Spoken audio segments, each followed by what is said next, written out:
Ang mabuting balita ng Panginoon ayon kay San Marcos.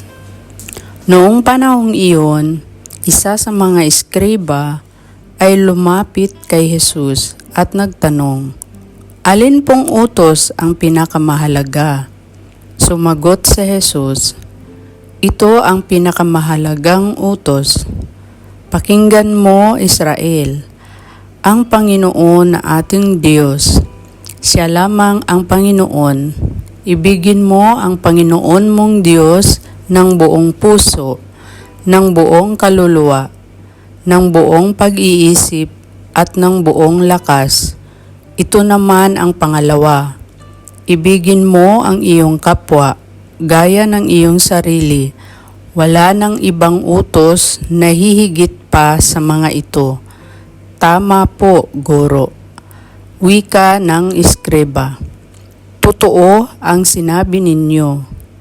Iisa ang Diyos at wala ng iba, liban sa Kanya. At ang umibig sa Kanya ng buong puso, buong pag-iisip at buong lakas, at ang umibig sa kapwa gaya ng kanyang sarili, ay higit na mahalaga kaysa magdala ng lahat ng handog na susunugin at iba pang mga hain."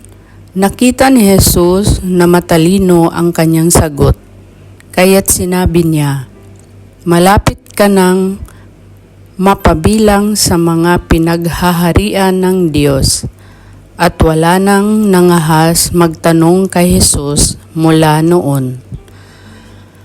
Ang mabuting balita ng Panginoon.